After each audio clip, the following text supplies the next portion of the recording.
Maria, welcome in, Tootie. So we're going to talk a little bit about shipping. I'm going to open up some packages that I ordered on Whatnot. That's usually a pretty good place to start, right? Because we all love to shop on Whatnot. In fact, I don't know any sellers who don't also share that opinion. Guy Drifter, good to see you. I know you had a really successful show yesterday. Congratulations. That's terrific. But I'll answer any questions I can. Now, I don't talk about my buyers, so I'm giving you my experience as a seller if I offer any kind of opinion or behind-the-scenes story. Not talking about somebody, I'm just sharing my experience as a seller, not trying to knife anybody either, but I'm opening packages and multitasking, so this could go horribly wrong.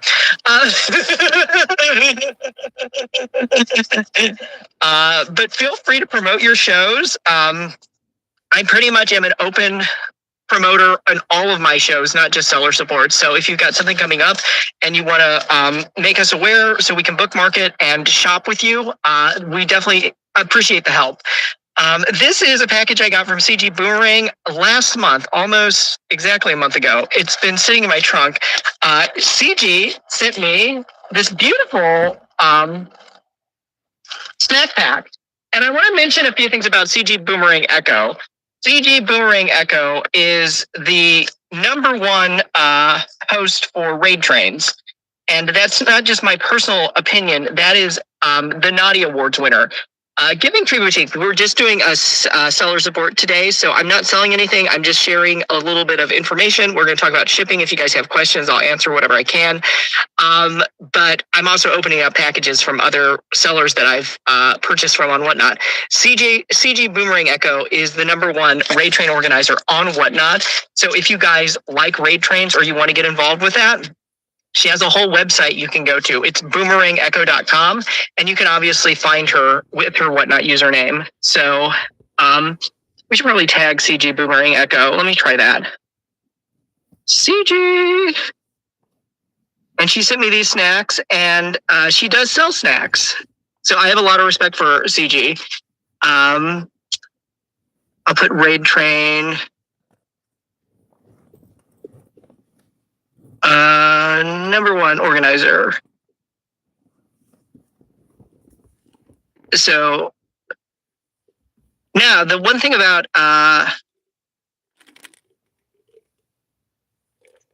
the one thing I really admire about CG is she not only does raid train, she also sells. So those are different things, by the way.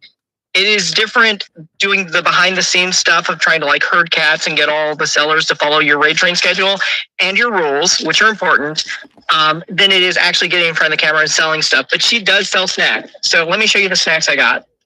I should have opened these up the other day. I was like heck it. And I already have this stuff in my trunk. I literally didn't have to go to the store. Isn't that funny? Like, it's like, I think I might have already bought something like that, but I didn't take the time to open it. I got these mini cookies, these butter cookies. Those would have been tasty. I had some white cheddar popcorn, in case you're wondering. She sent me, these coconut macaroons. And I like that she also put an outer plastic bag. To me, I don't know that it's necessary, but it is a nice touch. And anytime a seller does a good job with their packaging, I want to give them some credit for that. Because, a successful seller on Whatnot is usually shipping out hundreds of orders a week at a minimum hundreds of orders every week. Some gummies, and I got Sunkist. This is better than what they give you if you were to pay for a plane ticket these days. I mean, I'm pretty amazed. I don't know what I paid for it. It doesn't really matter. Less than $10. I got all that for less than $10. Pretty good stuff. So I really do like CG. She is a hoot.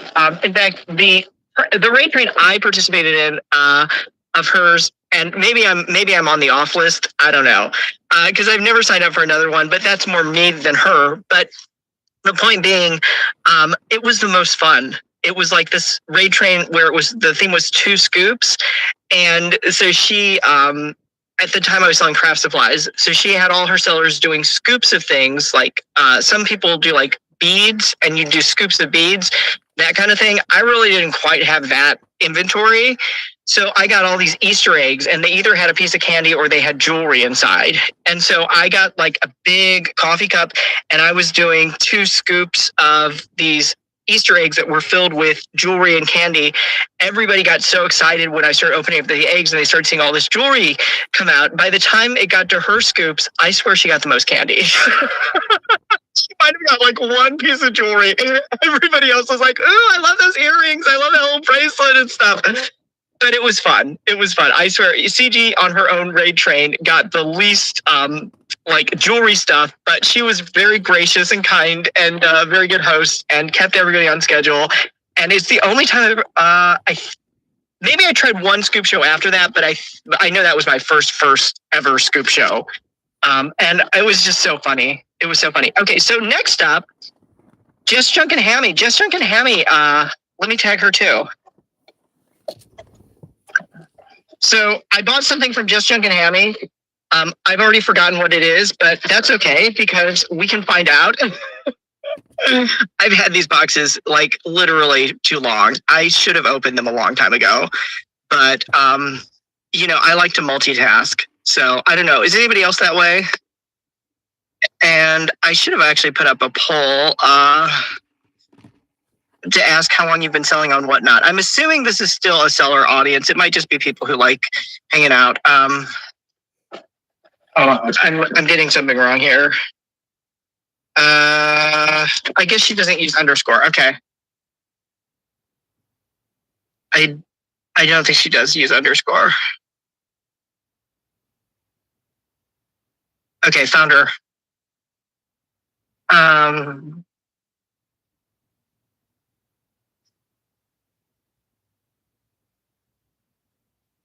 And she does like a curated vintage show. Hi, Shay. Good to see you. Let me know if you have any shipping questions. I love seeing you pop in. This is what I bought from Just Junk and Hammy. I'm going to open it up on screen. And John Met, welcome. Oh, I bought this. Was it a giveaway? Maybe it was a giveaway. Hold on. Let me look at the packing slip. That's always helpful. I will make a confession. I have started skipping packing slips, and I don't know if that's a good or not good thing in my own shipments. Today is going to be an amazing day. She sent me this beautiful card. And these are the kinds of things I love because I literally will put this in other people's packages. In fact, I might use this as a giveaway. It's these really pretty pens, though. Did I pick these? I don't remember the show. Oh my gosh, this is embarrassing. I love to sample a lot of different shows, and if I get excited, I'll just start buying stuff. So I think that's probably what happened. It says, thank you for your kindness and support. You really do make me smile. Please enjoy a couple of pins she made and a bracelet, just a small thank you. It may have been a giveaway. I may have won a giveaway. That would be awesome. This is like a really nice giveaway, by the way, if that's what this is. Anywho, yes, these are fantastic. These are gorgeous pens. They've got some extra refills in there. And it was like really beautifully presented. It might have been a giveaway. Or I don't know. Yeah, it's super sweet. You know, and that's the thing that I think a lot of sellers can take inspiration from. It's just a little bit of branding and personalization can really leave a very good lasting impact. I'm going to remember this package. So even if I do regift it. Okay, so those are the easy ones. Those are the small ones. What questions do you have about shipping? Because I know everybody's too shy to ask. So I'm going to take a sip of water and wait for one to come in.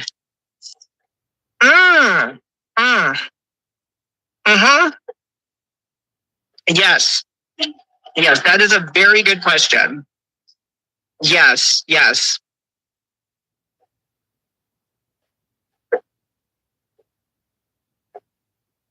Right. Excellent point. Couldn't have said that one better myself, actually. Oh, for those of you who are watching this as a replay on YouTube, you're not seeing the chat. The chat comes up on the screen. And so you've got to be live on Whatnot. Has anybody noticed that when you sign up a new seller or a new user for Whatnot, if you're getting your referral code to like give you proper recognition? I only say that because I have done some on the spot in the field during my live show signups for people. And I've noticed that I'm not seeing the recognition credit come through. It's not, to me, worth making a big deal about. I just don't know if it's a glitch or if they were already signed up or they used somebody else's code or something. I'm not sure where the disconnect happened. So I can only really point to the ones where I literally was live during my show saying, okay, we're going to go to whatnot.com. I'm going to show you exactly how to do this. So there's a video receipt of it. And you said, I'll just call you Jess. How about that, Jess? You got charged over $4 on your account for sticker giveaways. You're sure it was a shipping settings issue? You're probably correct. Would you like to know who you can ask about that? Definitively ask about it? Yeah, if you're paying $4 per givey, that gets really expensive to send out stickers, like stickers that weigh like nothing, right? Because you should be able to pay 78 cents, which is basically the price of a postage stamp. So the settings that you need to double check, but I'm going to give you somebody you should follow on Whatnot. I'm going to give you the creator or the inventor or the idea initiator of the sticker category herself. Does anybody know who that is? And it's not somebody who works for Whatnot. It's an actual seller.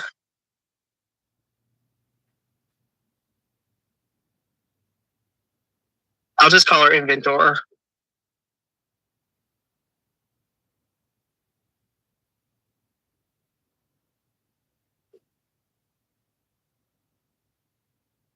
I'm typing it in the chat here. That is correct. It is D Archivist. She is the sticker category inventor on Whatnot. Going back a couple years, this is my third year selling on Whatnot. I'm going to give you a brief history because a lot of these little tweaks don't make any sense. And you couldn't make as many mistakes on different other categories, but the sticker one's really particular. And the reason is because it was done in one day. One day. So a few years ago, just imagine everybody's in the holiday season mind, how are we getting more customer sales? How can we get these giveaways out for less? Not paying $4 and $5 to send a little, thank you note or sticker. And D Archivist had the brilliant idea, said, why don't we just have a category for stickers? And the corporate chain, because she's a community seller, so she doesn't work for Whatnot, but she has access to message people at Whatnot. They ran with it. They said, that is brilliant. We're going to get that done for you. Check back today. There should be a category up and running. And I don't like how I do some of my shows. Would anybody like me to start a sticker show right now? So it was done in a day, which normally is like, ding, ding, ding, all full steam ahead. Everything's working, full power. The challenge was because they did it so fast, they had to make some decisions that kind of got like shortcutted. And that's why the stickers cause some shipping issues. So the number one thing that people don't have activated on their shipping settings is the first class mail feature. You have to have that turned on before you start your show. You can't turn it off during your show. Another thing is a sticker has to be created and originally born as a sticker. So I can't make this a sticker. Okay. Like if I've already offered to sell this cup, which I'm not going to, but if I was already selling the cup as a cup, I can't turn a different product into a sticker. It has to be born as a sticker. So those are the first two little road bumps you might hit. A sticker has to be born as a sticker, and you have to have first class mail turned on before you start your show. And then another thing is it has to be categorized as a sticker. So if you're doing like an estate sale under your show category, you might have all your merchandise categorized as that. But you have to have those giveaways classified as stickers. And me being me, the let's play by the rules guy. Originally, for like the first year when we were using the sticker category setting to get that discounted shipping, I was very particular. It had to be an adhesive label for anything I sent out as a sticker. Whatnot clarified, they don't care if it really is a sticker. They care if it fits in the first class, if it fits in like a standard greeting card like envelope, and it's not going to jam the mail machine. Like that's what their concern was.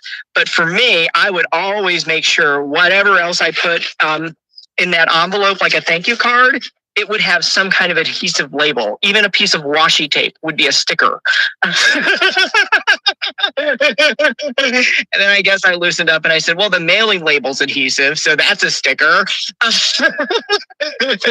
And then I was doing a trivia show, and it might have been an episode of the Ship Show, and somebody pointed out that the definition of sticker also includes small pointy object. So at that point, I sold like a packet of party picks as a sticker. So I have done this. But yeah, the most common thing is if you didn't have the first class mail setting activated before you start your show, it's just not going to qualify it, even if you set up your product properly. And use the sticker category. That's the thing.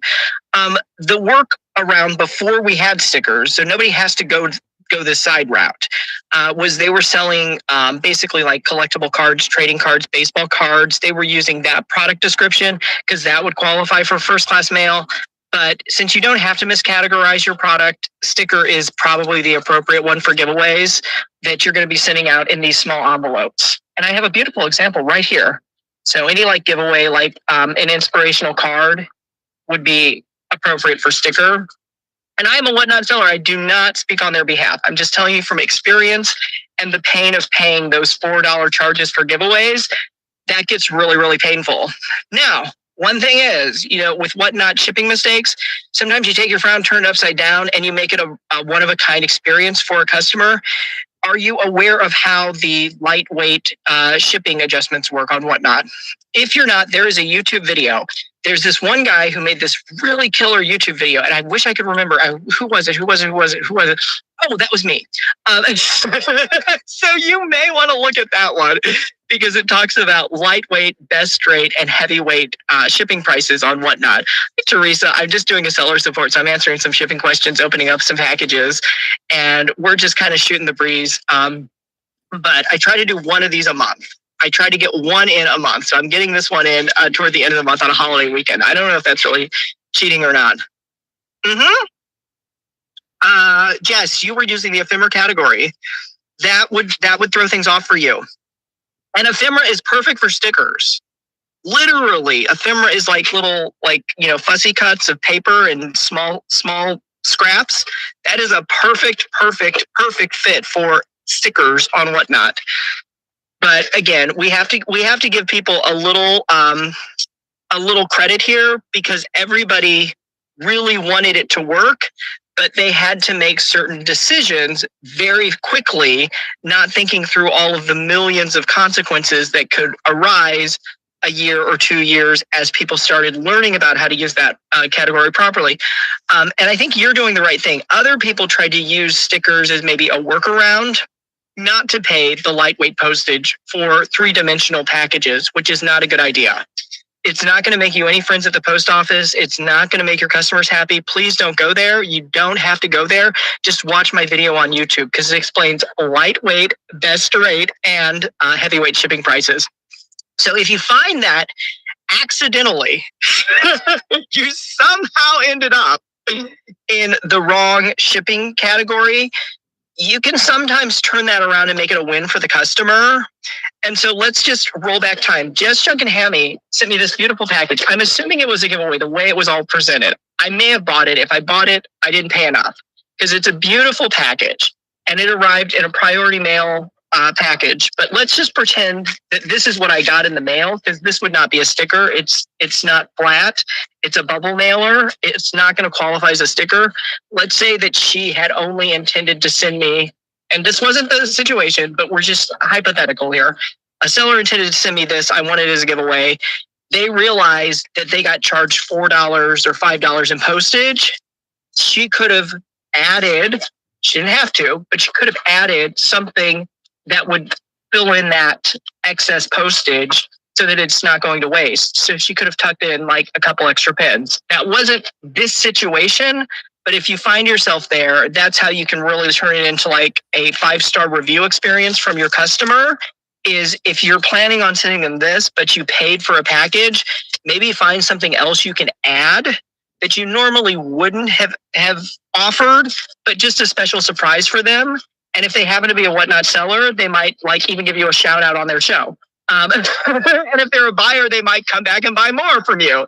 So either way, I don't think anybody's going to hate on you if you surprise them with a little something special or extra. And as frequent shoppers on Whatnot, I get things all the time that I myself don't necessarily need to use. Like I get eye masks, I get, what are some other things people get as giveaways, just out of curiosity? Because I can only tell you what I've been getting. These are probably the nicest pins I've ever gotten if they were giveaways. I hope I paid something for them, because those are not free. But you can put a lot of things in. You could put like a toothbrush. You could put and just a little note that says "keep smiling." I've done things like that in the past. So if you make a shipping mistake and you find out that you paid too much in postage, sometimes the best thing to do is to fill in so that your money doesn't go to complete waste. And again, it turns that buyer experience just even 1/2 a star higher than 5 stars. And then it's no big deal. And that's the only thing I can tell you. One last tip is your sticker postage is going to switch off when you're not in a live show. So if you have a bunch of stickers preloaded and people start messaging you saying, hey, I want to buy these stickers, but it's quoting me $4 and $5 pricing, it's because that special sticker mailing rate only works in live shows. That was one of the decisions that just had to be made in zero time when they were setting up the category. So they haven't gone back and readjusted things. We've just had to learn those so that we don't find ourselves in these like predicaments. But, yeah, I'm glad that you caught it. Because imagine there have been large volume sellers who haven't caught that mistake after one show, and they've gone an entire year. And one high volume seller said that he estimated he overpaid $30,000 in postage when he thought he was just sending out, postage stamp packages. But he looked back at the end of the year through his shipping charges and he was like, yeah, we spent like $30,000. We didn't have to because they didn't have that first class mail feature turned on, or somebody had typed when they were setting up the product, put in the wrong category, something like that. And it was not getting them those 78-cent deals. So it's good that you caught it early. And now you've got a few different options. You can change your settings, and you can also turn any future mistakes into like a, wow moment for the customers. In fact, we need to have like a Whatnot wow. Go ahead and tap your screen if you can understand. We need a Whatnot wow. Now, my request, I'm not a Whatnot community seller. I'll sometimes like farm them out a little bit. But my request from year one was to have a party light every time we got a new customer that would just automatically like light up in the background. I thought that would be really cool. That tells you, Zoe's Treasures is another resource you guys should bookmark and follow. Zoe's Treasures, if you want to tell us about your YouTube podcast, I think that's a really good resource for people online, whether or not they're watching seller supports. I think having that information available to people is very helpful. It's the reseller roundtable or reselling roundtable. You'll have to correct me here. But Zoe's Treasures is an accountant who also sells on Whatnot. So you said that it says that the seller was not keeping proper bookkeeping, or they would have caught it sooner. That is a good point. If you know to look for it, maybe. Because to their accountant, and here's where it's like, whose job was it? Was it the person who was actually sending out the items to notice the price on the label or something? It doesn't really print that if it's a standard label. So it would look like every other package they were sending. So it's like one of those things like, well, who would have had to have known about it? Because when they turn over their quarterly statements to their accountant isn't going to see anything abnormal. They're going to say, oh, wow, you're sending out a lot of items at the lowest postal rate, right? For 3 ounces. So it wouldn't jump off the page at them. Now, if all of a sudden everything started coming back at 9/21 on a spreadsheet, they might say, wait a minute, like, what are you doing? Your shipping costs just doubled or tripled from what we've seen in the past. when we were used to seeing $4 and $5 charges on a lot of these line items. Now everything's $9.21. What's going on, dude? So it just depends on who's supposed to be double checking it. But I do like that Whatnot gives us that reporting ability where you can go into your ledger right away, especially those people who don't want to assemble their own spreadsheets. And you can start to notice trends, and you should be browsing through to see anything unusual. But sometimes it just doesn't jump off the page if you don't know to look for it there. If you've never seen a 78-cent charge for postage in the past, you wouldn't even know that it wasn't there. It's like one of those things. Reselling Roundtable, 6:30 every Sunday night on YouTube, I believe Eastern time. And they have replays.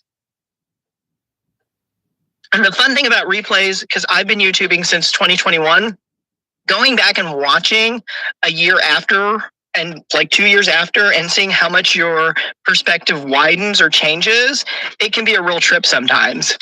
So I actually keep a lot of my older videos up for that reason. I'll leave them up as long as I think they're going to be helpful. If something's totally outdated, I'll take it down.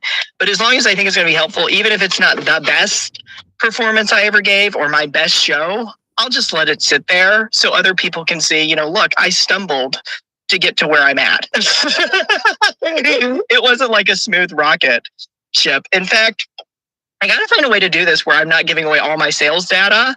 But like, if you look at my sales chart, it truly is like the craziest, wildest roller coaster I've ever seen.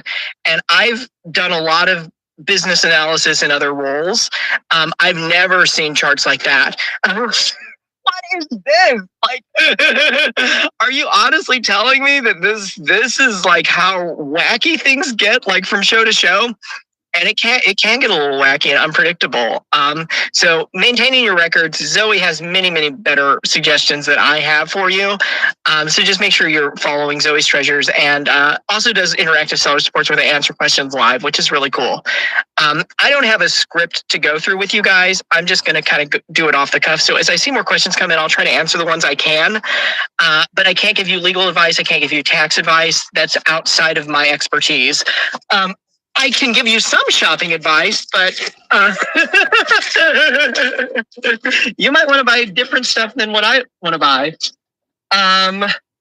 is from the Eclectic Owls. I love that. I've had this big box floating around in my trunk, and we're going to open it up. The Eclectic Owls do live thrifting shows, which is the format that I've switched to, but they run their shows a little different than I do. And that is something that I want to mention to you guys. So many people, probably 2 or 3 years ago, when I first started hosting seller supports with shipping as a topic, they would ask me, what should my shipping settings be? Like, that was like probably the most common question I would get. Like, what should I have my shipping settings at? What should I have my shipping settings? And like, you need to figure out what you're selling first. Because before you change anything, please don't change anything. Start with the default. That's going to work for about 80% of the things that are sold on Whatnot. And this is really well wrapped, you guys. They use some paper and bubble wrap. So I'm quite impressed. And this box, I don't think it's a flat rate. I think it's a large one. And you guys know there's a difference here. This is not a flat rate box. This is going to be a large shipping box, so it's still going to be weight based. So all in, they managed to get this. Let me look at this label. The large shipping box, which is this SKU, if you guys want to order it online, and sometimes you'll find your local post office might have a few extra ones that somebody just left in the lobby. They don't tend to stock these. And I'll try to catch up on the chat here in just a second. This all weighed 4 pounds, so that's really cool. So we got a lot of good stuff to me with 4 pounds. Nikki Love Snoopy, it's so good to see you. Now, you're selling? Did I know that? I don't know if I knew that you were selling. I knew you were shopping. I don't know that I knew that you were selling. But feel free to tell us more.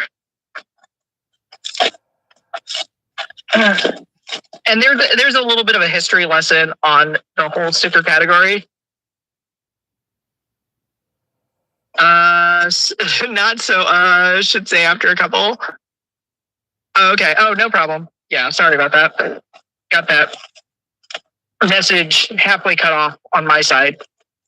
So this is from the Eclectic Owls. The Eclectic Owls do live drifting. They do something really cool where they actually go through their local Goodwills and they'll do a curated cart. So they basically pre-shop before they start their show. They spend up to 2 hours going through the local Goodwill and finding the best stuff, and then they'll pull that off the shelf. So with Whatnot's discounted bundled shipping, once I find one good thing, I'm going to find another. So I found this vase. I think that was the first thing I did. And they're really smart. They wrote my name on the price tag. So they know, so they have some pre-sorting as they're selling. That's really smart. The stores that I shop at, about half of them have price tags, half of them don't have price tags. But if you can write it on something like a label or a price tag that's not going to damage the item, that is definitely an inside trick to help your sorting and your order pulls go even that much faster. Especially if you're doing it solo or like two people, repetition really does help keep your shipments under control. People are using the sticker categories for playing cards too.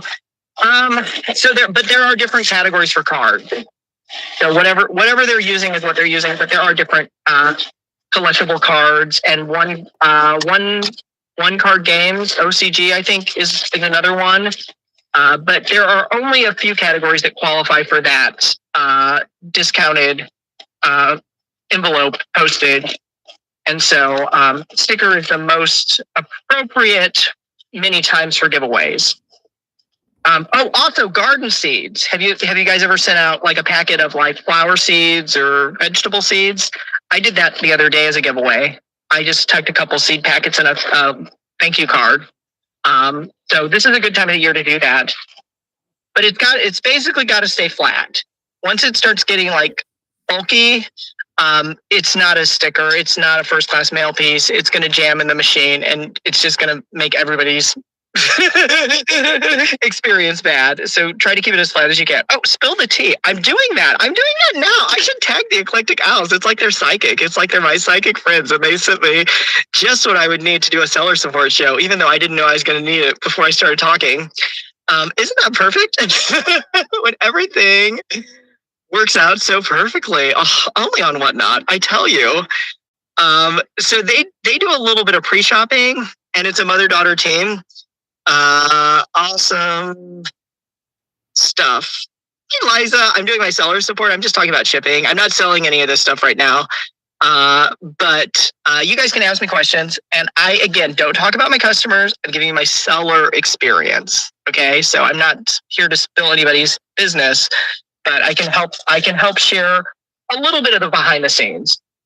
Because I know once we stop our show, I'm going to turn on the car. And if the air conditioning is too loud, I have to deal with that. But obviously, I'm going to start sweating to death. The sun's just come out. Like, it was so nice and overcast. It was perfect weather for this before I actually started. Now I'm like, oh my God, it's going to be an oven. But this is going to help me clear out my trunk. So there's light at the end of the tunnel. Okay, and we'll turn down the fan a little bit here. Hold on one sec. There, we'll turn that down. But if it's too loud, we'll just have to deal. Whatnot's filters are pretty good, actually. Their audio filters and also their color corrections and auto adjustments. Oh my gosh, they are very good because we're all using different equipment and lighting, and you can't hear it. Thank you for mentioning that. Yeah, sometimes when I'm in the stores, it'll even filter out music, which is fantastic because it avoids a lot of copyright issues that I don't need. Nobody needs. Okay, what is this last thing that I got from the Eclectic Owls? Oh, I'm having flashbacks now. They did a really good job with their bubble wrap, by the way. They didn't skimp on that. And this stuff for me costs 7 cents per square. So I know that's not free. And that can add to the cost of doing business, but they didn't skimp on it. Oh, this is a cute little rocker. I'm going to fall off my rocker. Maybe that's what the message is. Or actually, I think I was joking around. Like, I should just put my phone on the rocker and let it do its thing. Is it a good phone holder? Here, let's find out. It is a good phone holder. It fits perfect. Okay, cool. Now I just have to figure out where I can put the rocker. Anywho, hello. The phone might get a little hot where I've got it, so we might have to reposition things a little bit. But what else can I answer before we, Walker Joy, good to see you. What else can I answer before we overheat here? Shipping related, whatnot related, seller related. And the other thing, as a buyer, one thing you noticed about the OWL shows is that they allow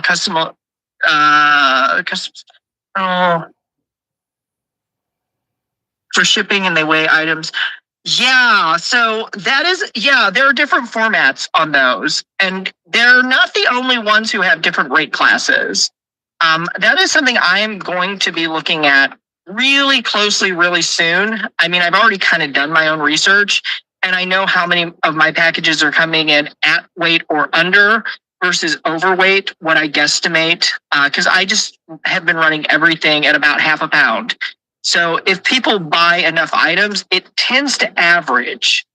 But if they buy one item, it tends to not. It tends to be overweight at one item, and it tends to come out at a good average between 3 and 5 items, but that's not the majority of the packages that I've been shipping.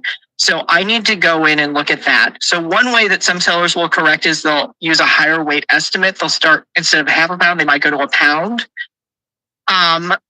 And it does affect things. You're always afraid to ask the seller, eat the shipping, so you tip just in case. And that's very courteous of you, because a lot of people don't think about that. But yeah, at some point, the seller or whatnot is paying that added charge. The post office has a system where if we don't type in the correct package weight on the label and they catch it, they'll just automatically go in and charge whatnot.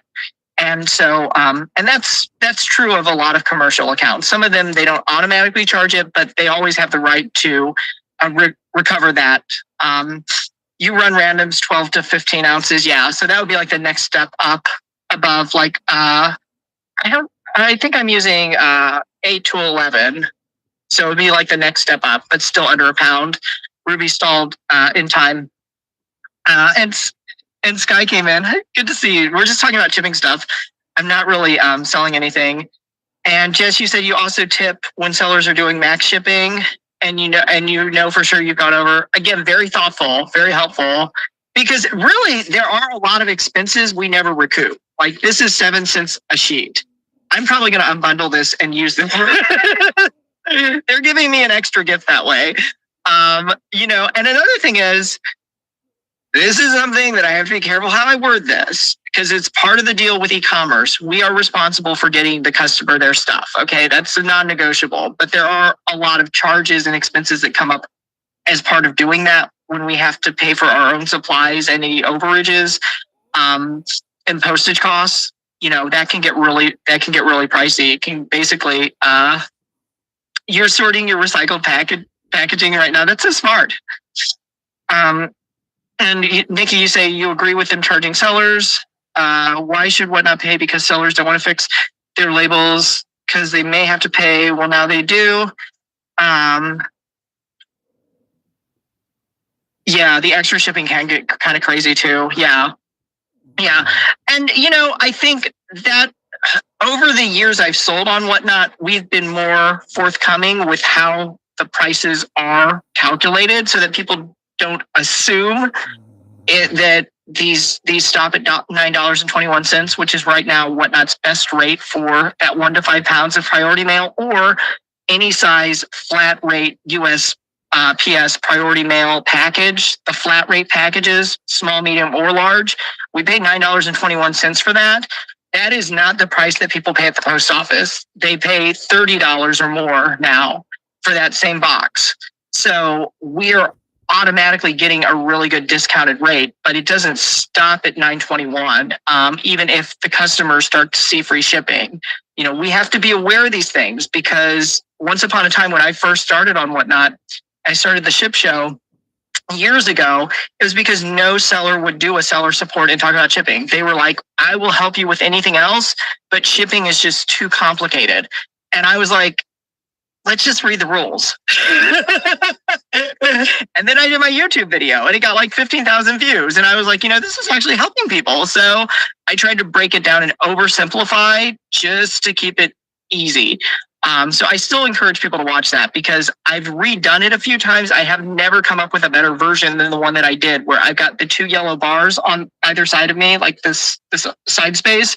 And I'm just literally standing there talking about lightweight, best straight, and heavyweight shipping prices. Nikki, you say you've got giant Huggies boxes with flat rate labels because they generated and it's wrong and you would have gotten charged. Yes, I do have a whole Whatnot playlist on my YouTube channel. It's the same as my username, Stay Home to Shop, one word, common spelling. And you can find me on any platform that I'm active on under that same username, Stay Home to Shop, one word, common spelling, nothing crazy. So yeah, there's a whole Whatnot playlist. I'm telling you guys, the one that people have watched the most is the shipping video.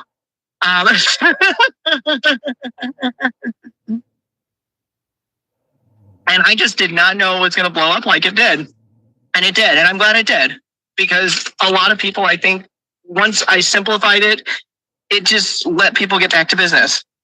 So going back to Whatnot's rates, at the time I'm saying this, you are allowed to make adjustments within that lightweight category anywhere between 1 and 15 ounces. So if I think something's going to be a half a pound, let's say 8 ounces, but it really turns out to be 3/4 of a pound, which would be 12 ounces, I can just go and type in the weight on the label and it doesn't create a charge for me.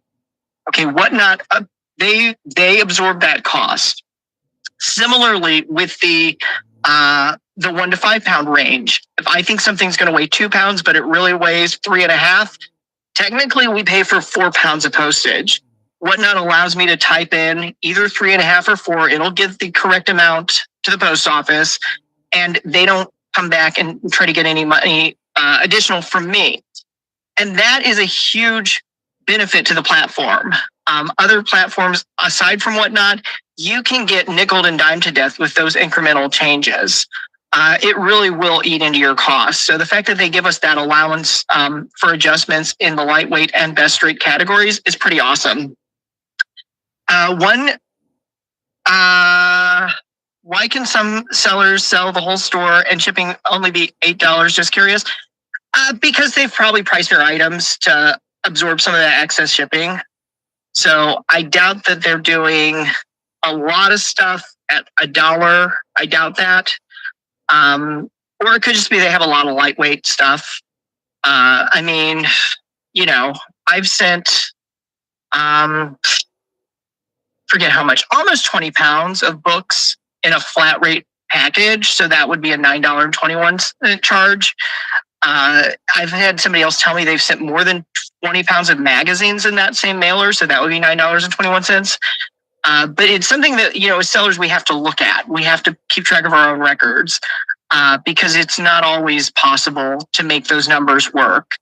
And I think that was another thing that along the way, as people got more comfortable with the platform, is pricing, which is still really low.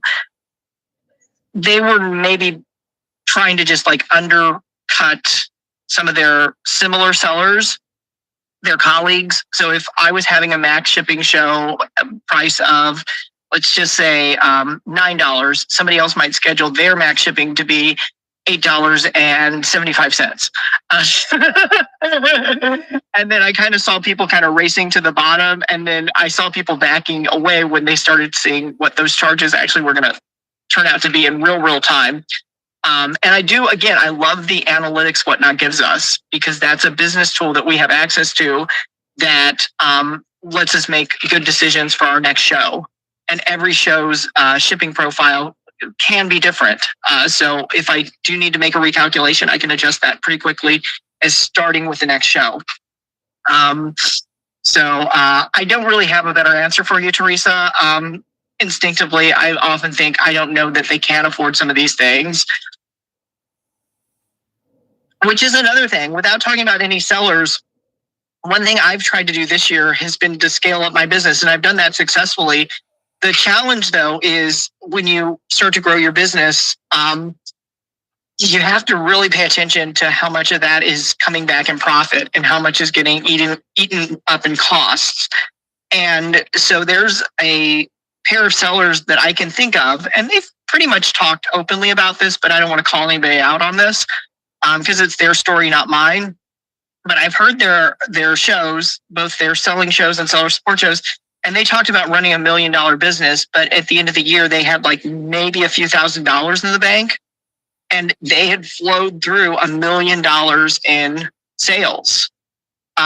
So they were spending money on shipping charges, staff, supplies, rent, all the things, all the bills. They were spending that along the way. So as they were getting $1 million coming in, $1 million was walking right back out the door. And even your traditional companies that have much stronger financial resources, like a Dollar General store. I've talked to a Dollar General assistant manager who told me their location does, I think, $4 million in sales, and of that, the store earns $100,000 in profit each year.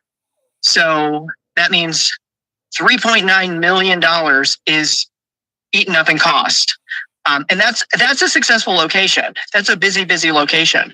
That's not a struggling Dollar General. But yeah, the cost can get really high. So I love the fact that Whatnot gives us all of the full features at an affordable entry point, because they don't really have any like upfront or setup costs or subscription fees that we have to pay. You just have to apply for your selling privileges and then follow the rules. And, it can get expensive following the rules sometimes.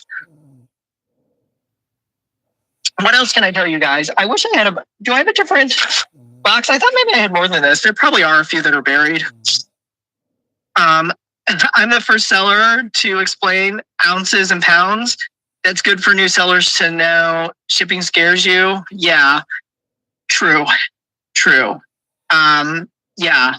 And if you miss those or mix those up, that'll really mess up your shipping prices, because there's 16 ounces per pound. So if you just type 1 and you don't notice that it's ounces, not pounds, you might be thinking you're putting in the correct information, but by default, Whatnot uses ounces. And the Blusterous Witch, it's always good to see you. What else should we talk about? Should we keep it happy and light, or should we really dive into the dark side of shipping? I'm looking forward to a fantastic summer. People talk about a summer slowdown. I think a summer slowdown does exist if you want to slow down. If you don't want to slow down, I think, we have to get into okay, so what does our summer business look like? Maybe a little differently than the winter and fall. Because summer can be a lot of fun, but, optimizing for products that people are going to want to buy during the summer, keeping it, maybe shorter. You're ready for garage sales? Yes, summer's our garage sale season. Exactly. You'll pick up some really good bargains there. And garage sale sellers have a little bit of an advantage because they don't have to go to the post office to get people their stuff. And everybody comes to them. So, that is an advantage of a garage sale. Now, if I was going to do my own garage sailing, I would do Whatnot live streaming as I was doing my own garage sale. Because I have gotten really good at multitasking. So I would have people coming up, looking at the stuff on the table, and I would also be showing those same items, saying, hey, guess what, guys? This is what we have left here. Does anybody want to claim it before somebody else buys it? You've seen live garage sales and you love it? Yeah. Actually, there's this one woman who I've run into at the thrift store a few times. She's done some on-the-spot modeling for me, which she's got a really fun personality. And she set up a garage sale and had all her stuff laid out.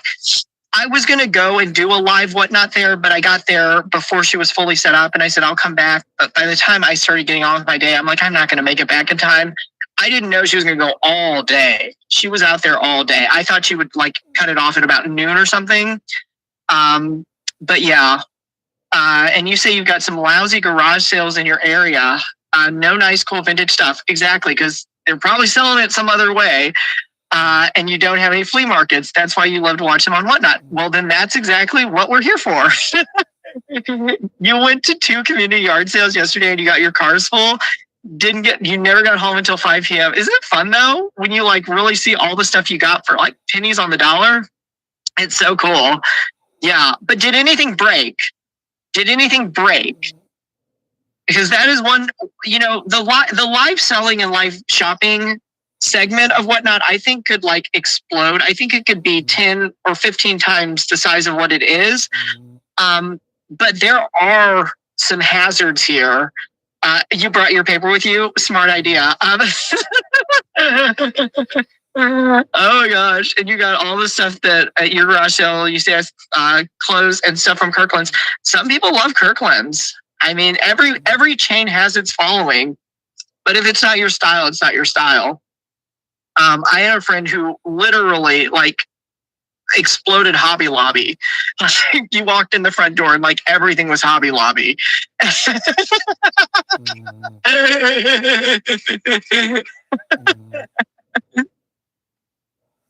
Anyway, but the funny thing is, going back to the live shopping category, one thing I have found is breakage for me is really high.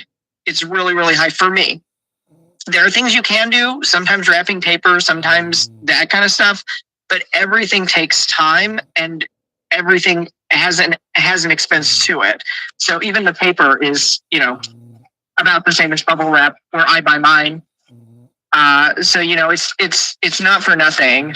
But yeah, I have discovered that the breakage rate for me is too high for my comfort level for some things. And for that reason, I've started to kind of like shy away from some types of products that I just think are too likely to get broken, either getting from the store to my storage unit where I do all my packing, or once it's packed, getting it in the mail to the customer. It's just too high of a probability they're going to get something that's smashed. So there are some items that I intentionally just kind of steer away from without making a big deal and throwing a tantrum and saying, like, why do you want to buy something that's going to get broken?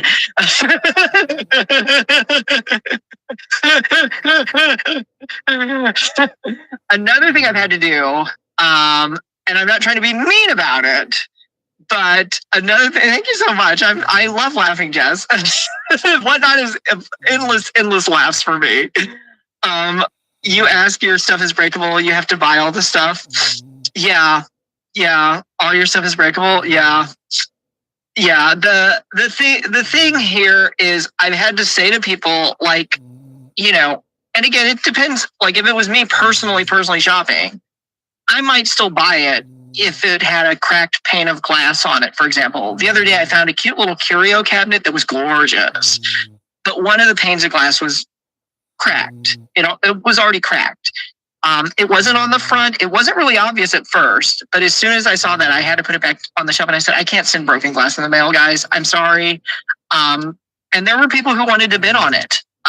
But since I know it's already broken before it goes into the mail, that just creates a problem for me as a seller, because if that person files a postal claim and says, I got this broken or damaged, they're telling the truth, and it might be totally destroyed by the time they get it. But I shouldn't have sent it that way in the first place. So sending broken glass, sending something that has like a big crack that I know is just going to split it in half, I can't do it. Even if I personally would have bought it for myself and said, I'll just take it and buy a piece of replacement glass. That'll cost like $5, but this thing is worth a lot more than that. So, when you're shopping for somebody else that has to go through the mail, I have to make some different choices than I normally would if it was just me thinking about me. And that's a delicate tightrope to walk as a live seller, because I basically say, look, if we can ship it, we can sell it, and I let people shop the shelves in the store. But then like there's another side of me that's like, okay, sometimes you have to be a little bit cautious here, almost like a parent saying, put that down, it's too fragile. Don't touch anything. Would your mom like you doing that? Oh my God, did anybody shop with their parents? You hate spell check. You have some mirrors you could ship, but you're too scared. Yeah, Jessica, be very, very aware of that with wall decor. I have sold millions of dollars of furniture and wall decor, not on Whatnot. Okay, but I have sold millions of dollars of furniture and wall decor. I will tell you, one of the highest breakages is with wall decor. And I like just shake my head sometimes and like have to say an extra prayer. So yeah, I know that issue because with wall decor, everything is breakable. The frame can get broken, the glass can get broken, the artwork itself can get damaged, scratched, destroyed. So I don't know if that's really something you really want to seriously consider, or if you want to look at some alternate solutions. And the companies that ship out wall decor, like they sell it, they have customized and reinforced packaging specific to fit those items. I don't. So there have been some things that I've sold, and they're very few, but I've had to go back to the buyer and just politely say, we're going to have to come up with a way to cancel your order because I can't find you a package that I think is going to arrive safely. I think you're going to get a smashed mirror. I don't like that. I wish I didn't have to say that, but after you like scour and like I've looked at flat screen TV boxes and they're too wide, so it's going to move around. It's just like, I don't feel good about this. I know what's going to happen. I know it's going to show up in pieces, and you're just going to be even more upset, even though you've already waited too long to get the item. Those are uncomfortable situations, but I think when it does happen, and that's really, really the issue, just telling the buyer about it. And most people understand that, yes, now that we know the final true measurements and what packaging sizes are available, there just isn't a good way to ship this to you. I love the idea with pool noodles and foam pipe covers, Ruby. I'm glad you brought that up. Also, Dollar General. Okay, hold on a second, guys. When they do their summer clearance, so it's not going to happen anytime soon, but into the fall months, when their stuff goes on clearance, that is the place to go for fall foam pool noodles. You can definitely get them for 90% off. So if they were $1 or $2, you're talking 10 or 20 cents. That can be worth it. Sometimes you can even get them for 1 penny a pool noodle, but I have not run into that luck for the last 2 or 3 years. One year, if you watch my YouTube videos, you'll see that I found a full case of pool noodles. I bought them for 1 penny each, and I thought, I've got a lifetime supply.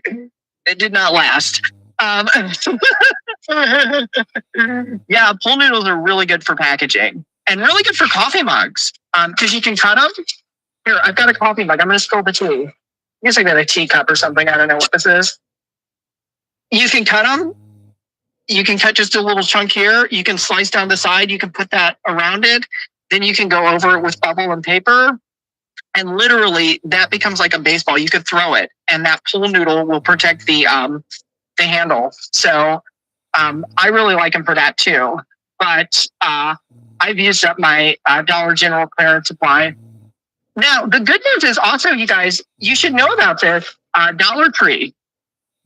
Dollar Tree, you keep them all year for holiday crafting. And I've noticed that sometimes some of the stores, they're not marking them down. They're using them as a year-round inventory, probably because people are using them for crafts too.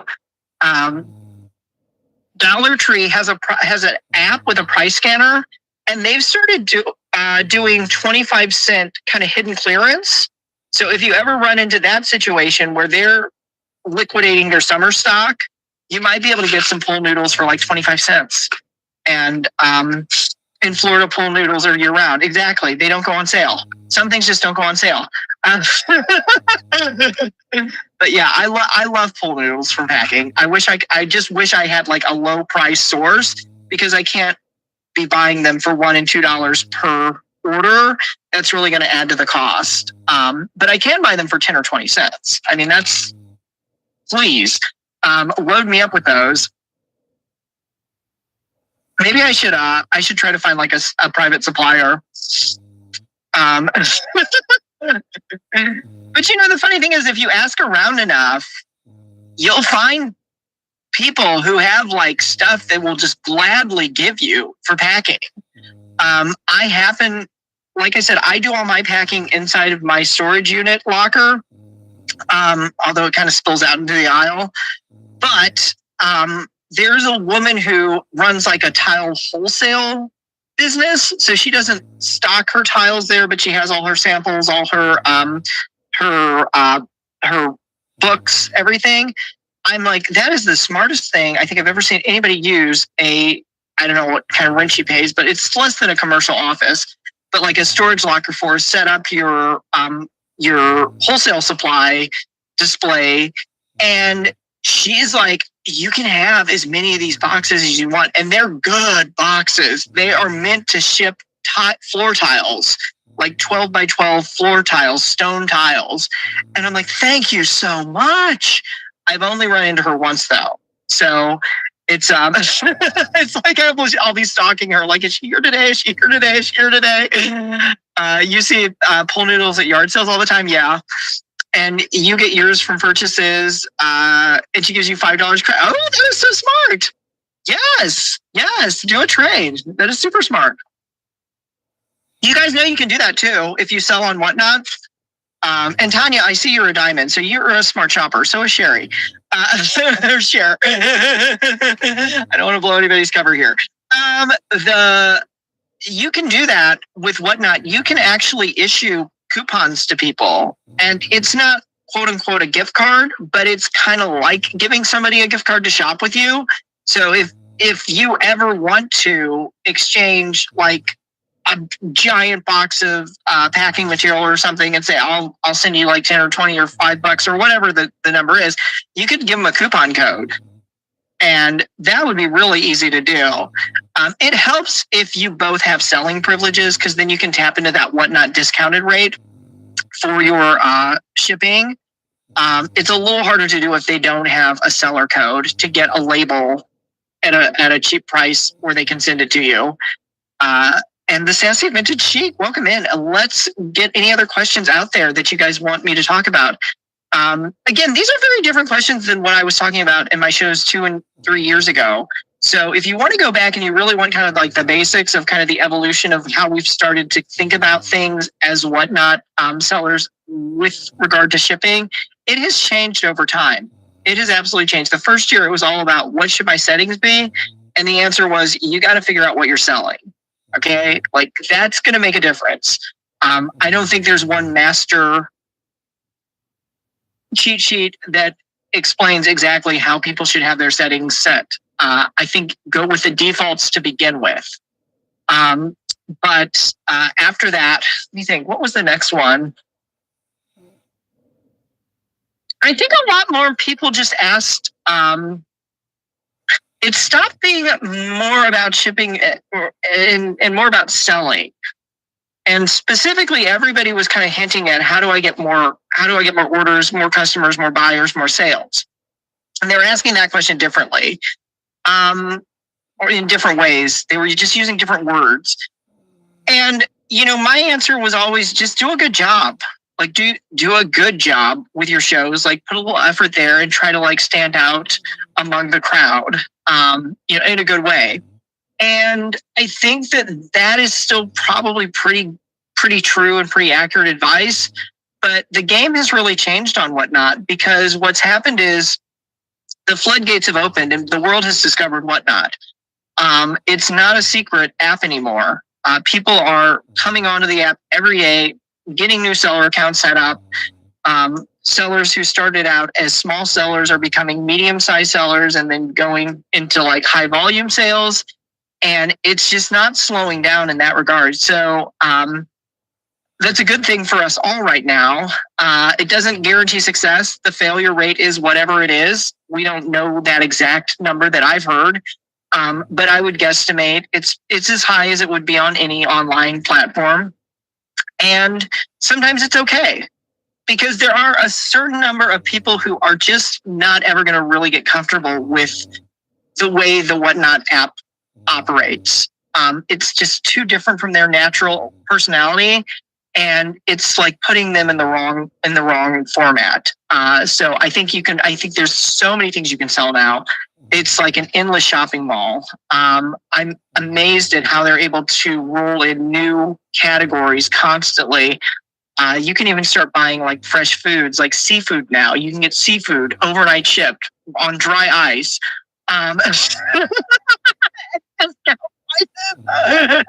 Like, how have we lived without this?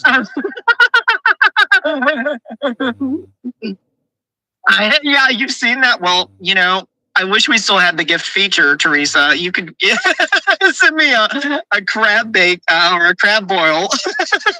It is crazy, but it's real. I mean, it's happening, and people are finding ways to work that into their business. Because the other thing about all this is Whatnot is still, I'm going to say 99.99% small business. So that just opens up a whole area of opportunity to business owners that, frankly, without the power of the live selling feature, they really would be struggling and in a world of pain, waiting for the right customers to find them in real time. I would tell any small business owner, think about how fast you can get online with your business, whatever you're selling. Even if you're selling bagels, how fast can you start selling bagels online?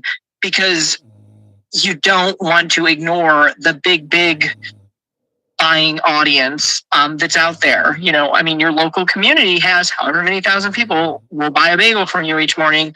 But you don't want to limit yourself to that. You really want to think about, like, what are some things we could start selling online and how fast can we get started there?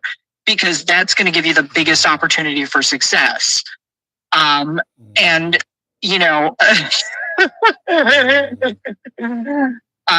I could have gone to a local estate sale company that runs a private flea market, and they'd love to have me come back. I mean, we're on really good terms. They do their own online auctions using some other platform. I don't know which one it is. I don't really care. They also, one weekend a month, and they just wrapped up like probably 9 minutes ago, 1 weekend a month, they'll open up their doors and they'll let people come in and shop their inventory. And they have it set up so cute. You should watch my past episodes. I think I've done at least some miniature tour you can find on YouTube. They have it set up like a little like Parisian flea market. It's in this like the back of this building. There's no sign on the door. If you know, you know, but most people would drive past it and never even know it was there. And so I loved shopping that store yesterday, and I could do it I literally could do it every day. I mean, if they had the availability of staff and I had the availability of time, I could just go in there like it was my own private shop. It's so cute. It's set up like a little boutique. And the owners the owner said to me when he was totaling up how much I was going to have to pay for the stuff we picked out, he said, you guys find stuff that I didn't even know we had. And I was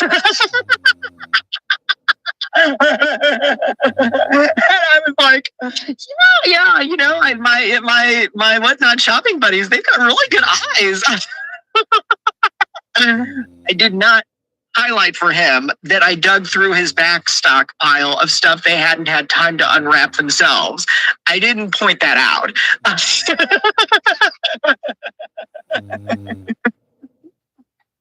And the only reason I even had to have a conversation with him, it's a good show. There were some really nice things. The only reason I had to have a conversation with the guy is he knows what I'm doing on Whatnot. Like, I've explained it. I've said, is it okay if I come in? Is it okay if I show the stuff? I'm going to start my auctions. So I really need to keep the price per item low. Like as low as we can agree on. I need to keep it low because I'm going to start these things for less than $10. So he knows that. And the reality is, though, they do their own online auctions. They just do them as like, a standard advertisement, and then people have like a week to bid or something. I don't know the platform. I really, really don't. I don't think it's my eBaby. My eBaby, if it was my eBaby, I would say my eBaby would know. I don't think my eBaby knows this platform. But like what they get on their stuff and how long it takes compared to what I get on their same stuff and how fast it sells, it's like night and day. Because they are selling some things for $3 that have sat there for a week, but they just don't have the audience participation. So, yeah, one of their guys was thanking me because we found a wedding dress, and he was like, yeah, I negotiated with the owner to get that price to where I could sell it. And I said, I'll sell it. I won't make money selling it, but I'll sell it on my show because I know a buyer who will buy it, and it'll get it off of your shelf and it'll clear up that much space for you. And I don't know if you guys know, but a wedding box is basically about the size of my back seat when they do like the wedding dress, and they put it in the permanent packaging and all that stuff. It takes up space. And the likelihood that somebody was just going to casually drop in one weekend and say, oh, I'm here to buy some, vintage dinnerware and maybe a lamp or two, and then I might as well just buy my wedding dress.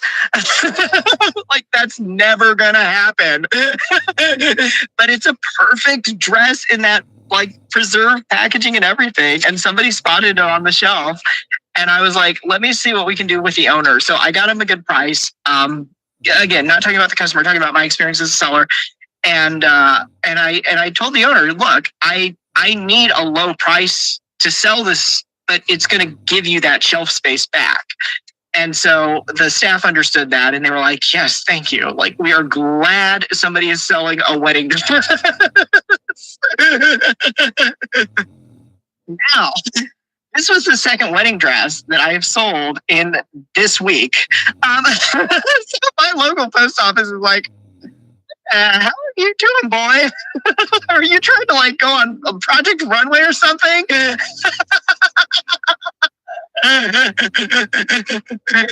then I was thinking about it as like a YouTube short or something. Like, has anybody seen this show, Say Yes to the Dress? I saw you come in, Tony. I'm just doing a seller support about shipping topics.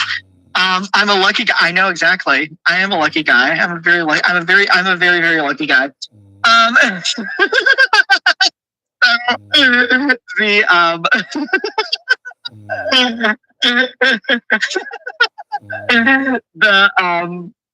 The show Say Yes to the Dress. Has anybody seen that? I think on like TLC. It was like a time to get married, myself wearing. So you've seen it, Cher.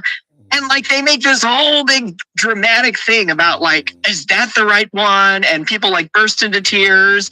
And I usually for picking like live shows, I leave this off because it's gonna fall in the bin and I'm gonna have to go digging for it. But otherwise, I don't. When I used to sell from home, I never took my ring off, and it felt really weird at first. But anywho, that's a whole other side story. Well, Sherry Ann, if you saw me like in stores, a lot of times I don't wear because it's going to come off, and I'm going to have to like go try to find it. Because I'll literally get to the bottom of the bin and pull things. And I'm like, oh, look, we just found Vera Wang.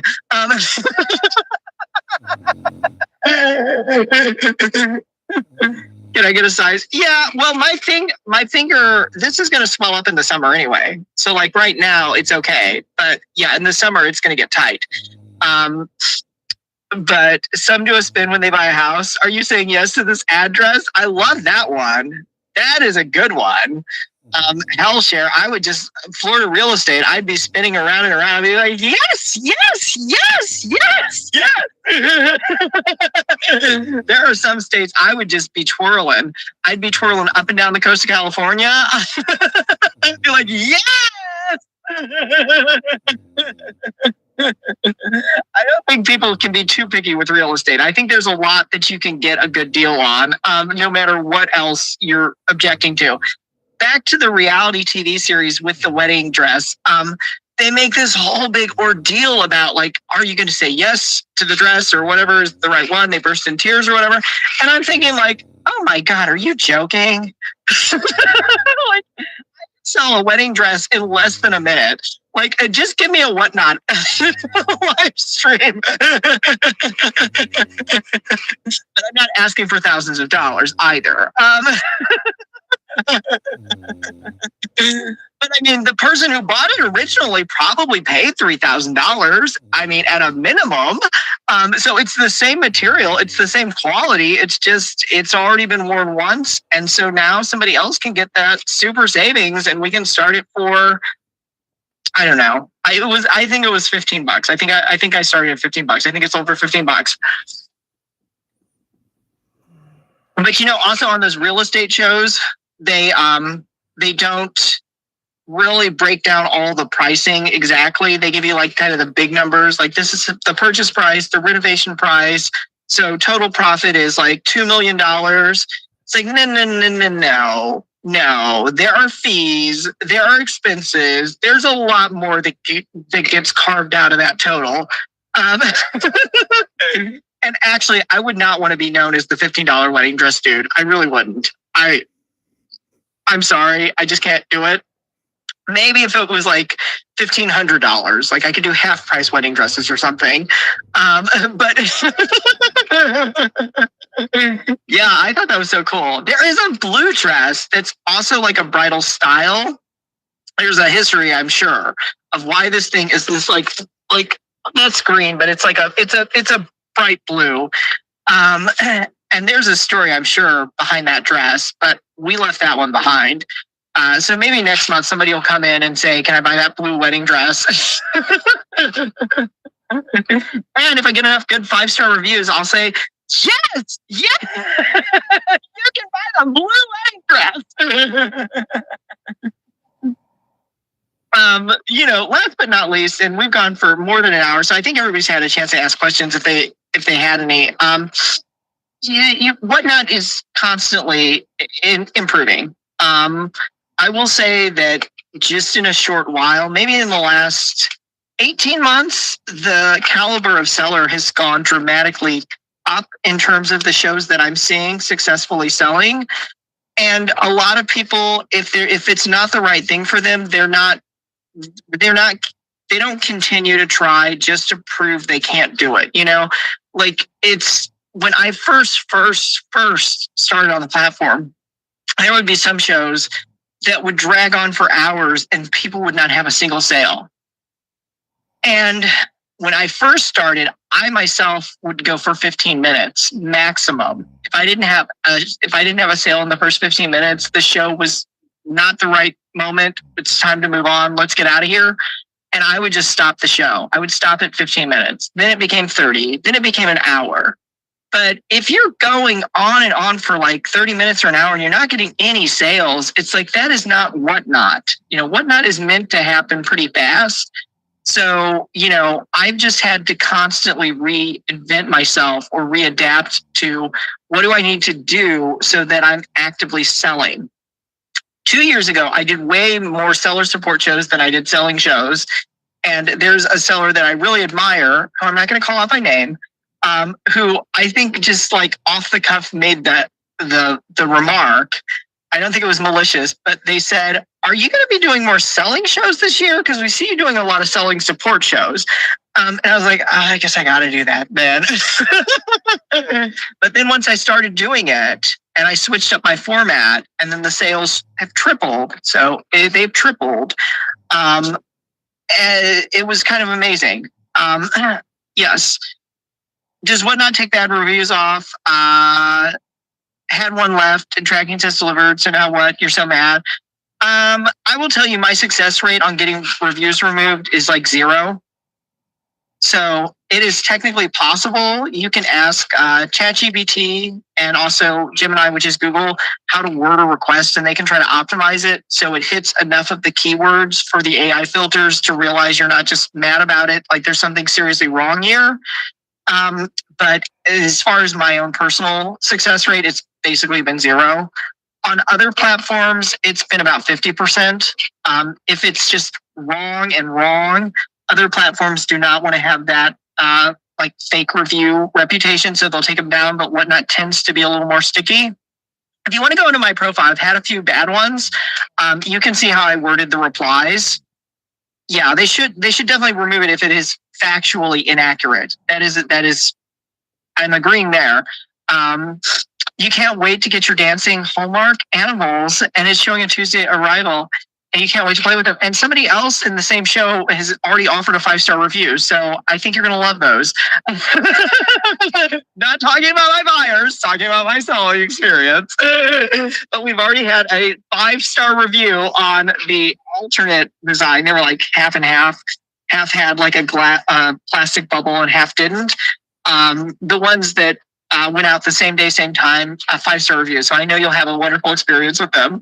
And they were fun to play with.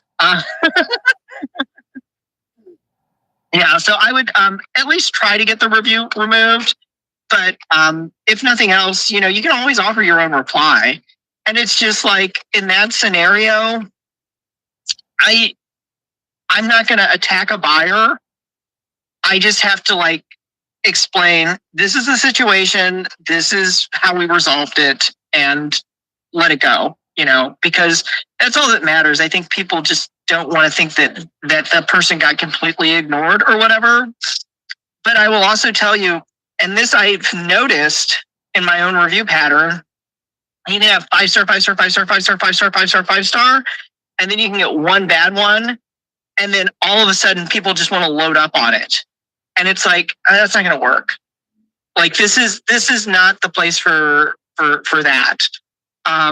But so I would say don't ignore it. Don't ignore it, even if it has to stay on your profile. At least reply to it, and just be clear that that's not how you handle your business.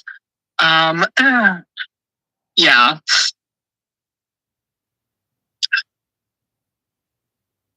You tried to bid on those? Oh no! And you swiped out of the room? Yeah, I know. It was funny.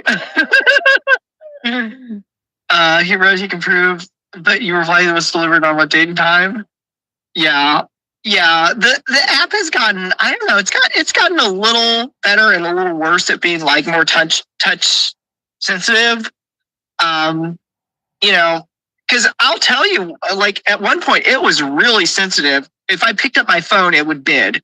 I was like, what? Well, I guess I'm getting a box of pool noodles now. It was like one holiday season where any touching on the screen was bid. And when you custom bid, you add extra zeros and overpay. I know, it's funny. Yeah, you swipe out all the time. I know, and sometimes I want to go right back and it doesn't always instantly show me the show I was just in. And whatnot sensitivity and responsiveness, it's always going to be adapting. So it's one of those things where how are they really, really supposed to know if I was trying to bid or not bid, if my finger moved a little bit? You'd like to know what the tracking would be the same as yours. They could have reviewed the wrong person. It could also look at that profile. Just look at the profile and see if there's anything strange. Because I will tell you, Whatnot, from my experience as seller, is pretty good about weeding out the scams. But no app is going to get perfect. And what happens is, as we bring on a lot more new users, as part of that, a certain percentage are just going to be bad users, okay? Bad sellers, bad buyers, just bad users. A certain percentage, the more you bring, it's like once you open the door to the public, you don't know who's showing up at your front doorstep. So I have seen that you will occasionally run across those. And I think when it was much more limited in size, there just weren't that many, and they stuck out like a sore thumb. And now they're becoming more more disguised. So they'll make a few good purchases, and then they'll go and leave a really nasty review about something that just never happened. like, you shipped me a lion and it was dead. And so I had this animal carcass and I didn't know what to do with it. And like, it just like one more unbelievable like fact shows up. And everybody who knows you as a seller is like, he doesn't ship white animals. The postal carrier would not have accepted a growling box. And they'll just start pointing out all the indiscrepancies.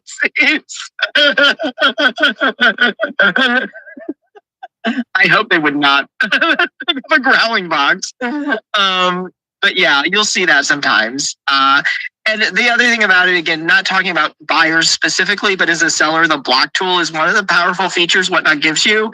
And it's neutral. So if you block somebody, it's not going to make you a bad person or a bad seller. It's just going to eliminate a lot of unnecessary interaction with somebody who's not legitimately a customer you can service. And I'm all about customer service. If there's any truth to it, I will go above and beyond to help resolve things. But it's when people start using like inaccurate information to try to escalate or exaggerate what happened that I just have to say, no, you can't do that. Whatnot is not built to allow that or reward that behavior. And for the most part, buyers, in my experience on Whatnot, have been the most flexible with things, because sometimes shipping labels do get switched. Not because we're trying to send the wrong item to the wrong person at the wrong time or anything. It just happens. You know, when you're doing assembly line or you're trying to get things out by final mail cutoff, it just is going to happen a certain percentage of the time. And because we're doing high volume, that percentage is not going to be zero. So you got another one. That's what I was talking about, is they'll load up on you. If you see one appear, don't be surprised when 2 or 3 start piling up. And it doesn't mean you're a bad seller. It just means they see an opportunity and now they're trying to take a different approach. And they were giveaway. Yeah, exactly. I do, Teresa, you're right. I do have the best group of buyers. And that's where it all comes into what I see behind the scenes in terms of like complaints, which would show up in a defect percentage. The audience doesn't necessarily know that. But yeah, I deal with very, very low complaint crowds, even when there's a problem. So yeah, you know, because again, I'm all about customer service if it's something that we can fix, or something that genuinely the customer should not be inconvenienced or charged for. Oh, the other day I said something like there was a bot in the room. Yes, Sharon, you picked up on that one. I stole that from Zoe's Treasures. So Zoe's Treasures popped in. She's the accountant, and her husband works behind the scenes. He's a computer programmer. They do a really good show. XOEYS Treasures. They had a bot come in, and they pointed it out, and they announced it. And then I was like, oh, okay, excuse me, interesting. And it's when a bot. Yeah, well, you complain about which direction. Well, that's another thing I need to get better at, because directionally people say up or behind, and it's all relative to when I was showing the item. So as soon as I move, all that becomes useless. We're going to have to like get GPS coordinates. How funny would that be? I'm telling you, with computers and technology, this stuff is not completely off the table. Mark Zuckerberg, who's the Facebook dude, he a couple years ago was interviewing Mr. Beast. And I will answer, by the way, I will answer the bot question better. I don't think you're a bot. I'm not ignoring you. But bots, basically, they will come in and ask a random question about what seems like a legit product. It's just the wrong show. Like, if you follow the chat and people are interacting and saying, oh, that green color looks like Grandma Wendy's favorite shade of green. Grandma Wendy, I got something for you back there. Okay, notice how if Grandma Wendy wants to reply, it's going to be like, oh, what is that? You know, green throw or shirt or whatever. How nice. Okay, appropriate reply. But a bot will come in and they'll just be saying like, do you have any rare Pokemons? And it's like, I have not shown a single Pokemon card the entire 2 hours I've been live. So they'll come in with just these random product questions. And even if you respond and saying, oh, we don't have any rare Pokemons today, that's going to be coming up on Friday, make sure you guys bookmark that one, blah, blah, blah. They don't ever follow up and say, oh, what kind of rare Pokemons are you talking about? Or I'm looking for this specific card. Like, they don't engage, but they'll throw a product related comment in the chat. That's a sign that it's a bot. So then when you open up their profile, which for a seller, you can't really do in live time, you'll see exactly what we were seeing with that problematic user, which is, yeah, a dumb bot. Exactly. That they don't have any reviews. They don't have any, like, it looks like an empty profile basically. And those are bot accounts. And so Whatnot behind the scenes obviously tries to shut them down. But I mean, it's not against terms of service to go in like 5 different shows and ask, do you have any collectible football cards?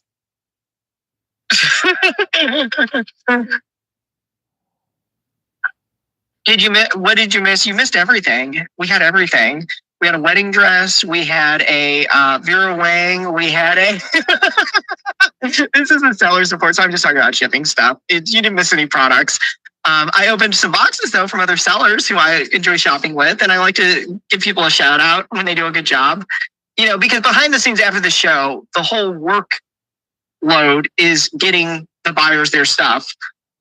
Yeah, I'm not doing a selling show. I'm not selling any of this stuff. There is a tremendous shopping weekend. Yes, you did. You know, so. And I debated on this one because the post office is closed tomorrow. No, you're fine. You're coming in at the right time for your question to be answered. The key is the post office is closed tomorrow. So I already have 2 days of packages that have to go out. And I was like, so if I do another one, what's that going to look like on Tuesday? And I'm like, that's going to be a disaster. So I just had to force myself to say, not today, you know, and there were really, really good show locations for me to go live at. But you know, just the timing is off on a holiday weekend. It really is. It should be different, but it's not. And I'll tell you as a seller, because this is going back a couple of years now, when Whatnot really started to measure our ship time, they didn't make a big deal about it at first, but like all of a sudden we were able to get all of this additional data and information that just never appeared on any of the screens I had seen in the past.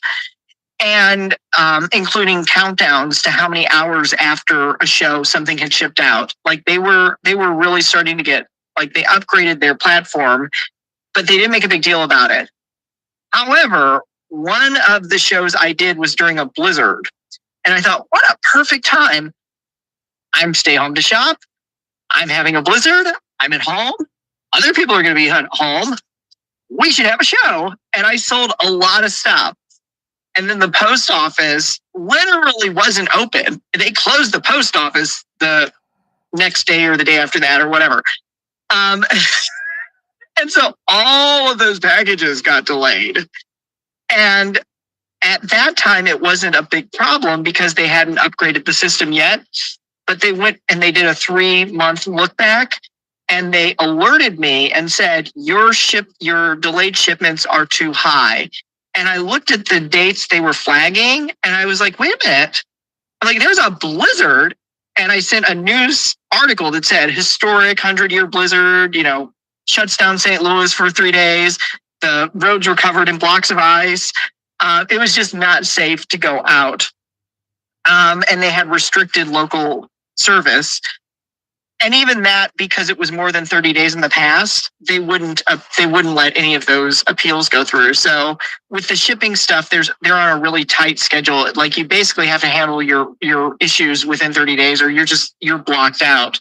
So that was an eye opener for me. And I was like, well, what can I have done differently, knowing that I didn't know you were going to start really going through every show and like measuring shipment times. And there really wasn't anything I could do about it. I just had to kind of let it phase out over time and just keep shipping. And that's true also with ongoing things, because the app is going to hiccup and glitch at times. And I always tell sellers, and I just have to tell myself sometimes, well, the answer is you've got to have another show and you got to sell more. Like if your numbers start to look a little bit lagging, you just got to keep selling. So that's just what I have to do. But today was a good day to pause because, again, we know the post office is going to be closed tomorrow. I will get caught up on my shipping and everything. But yeah, I was just like, I could either be creating a big problem for myself come Tuesday, or I could be avoiding a problem. I'm going to avoid this one. But if I can help other sellers, I might as well use my time productively, right? What's my name? Stay. My name is Stay. Or stay home to shop.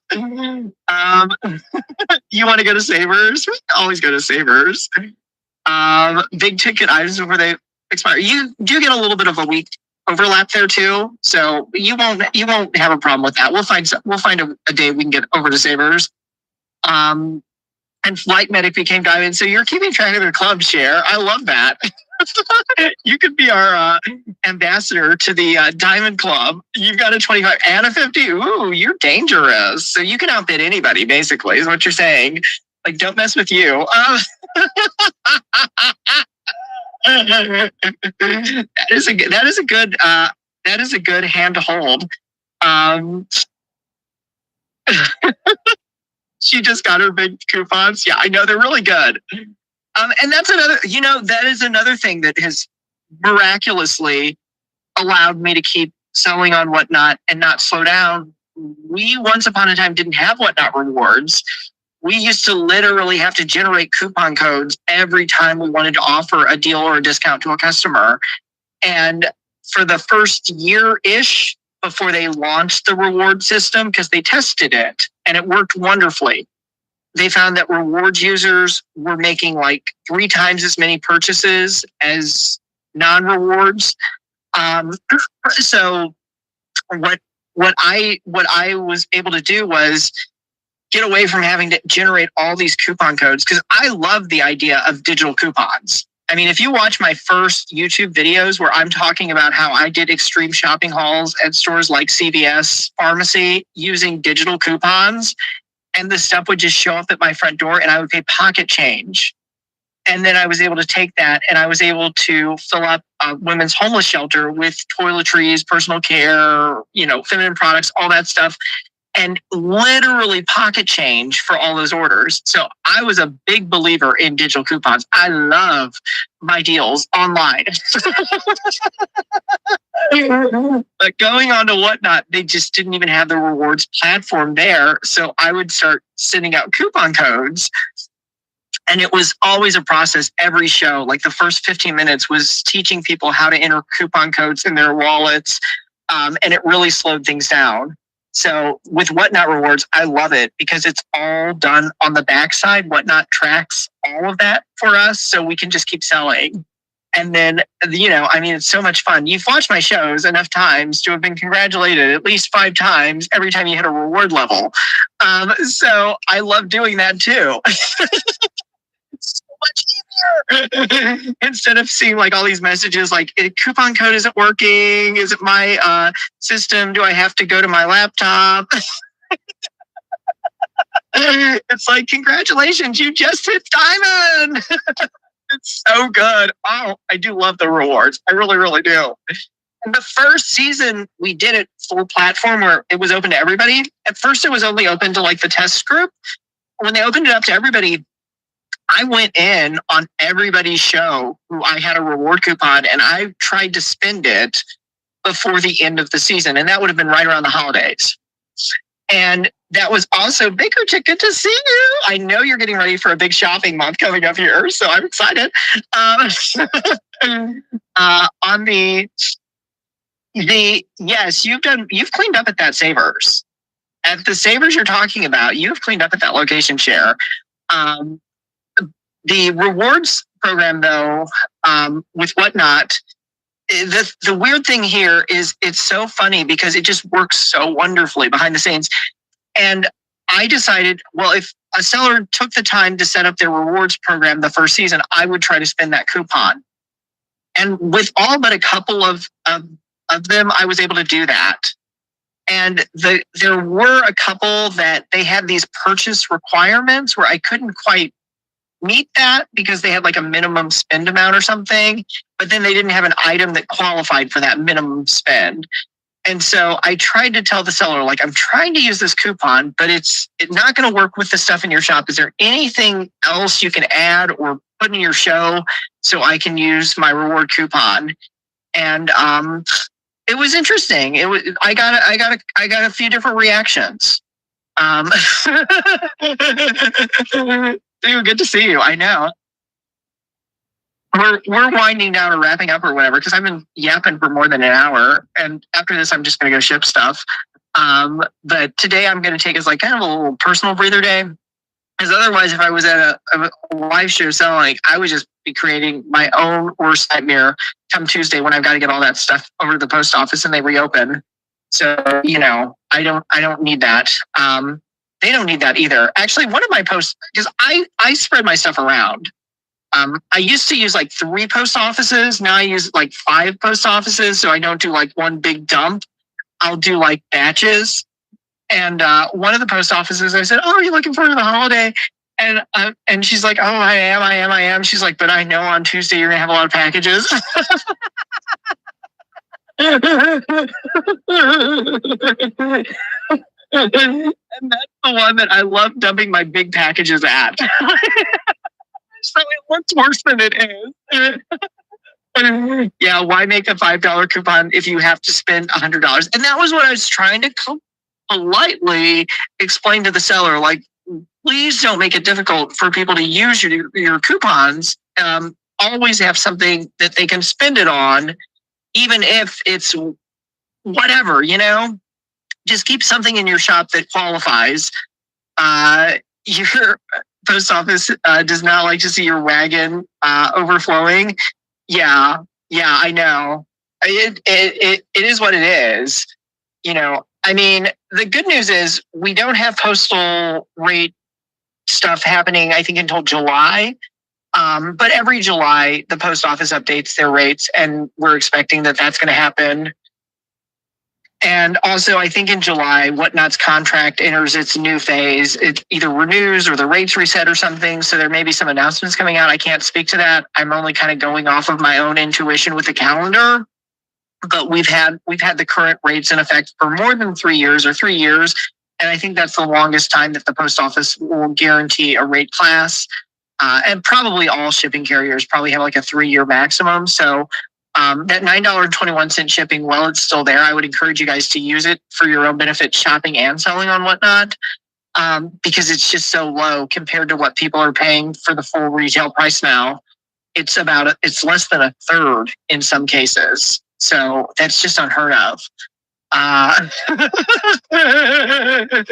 So I've been doing a lot of shopping.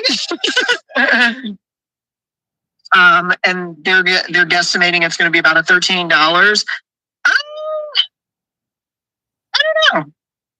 I don't know. It could be. I mean, that still is low, but the price of everything has gone up. The price of fuel has gone up. The price of a lot of things have just gone up as a result of all that. And in fact, I've started doing more than $5 starts, which, there are different price brackets. And I think that $1 to $5 start range is called like ultra low price. And I liked trying to stay that. And then anything like 5 to 10 is still a low start. And then anything 10 and above is like starting to get, more price sensitive, depending on your categories. And so now I'm in that 5 to 10 range. And I don't want to have to go above 10, but we'll see what these numbers look like. Because if the shipping prices really do go up by that much, and I have to eat $4 at a time in over, like underestimating, then I'm going to have to start at $10. So it's all relative. It's all adjustable based on percentages. Yeah, the medium flat rate outside of Whatnot, I think, is about $28. The large flat rate is more than $30. Yeah, and a few years ago, if you want to go back and watch this episode of The Ship Show, the Naked Maple, who does live thrifting, and I've gotten a lot of creative ideas from, I've gotten a lot of personal inspiration from. So I love the Naked Maple. In fact, I will show you this. She went and tried to video record the price board at her local post office, and they gave her hell.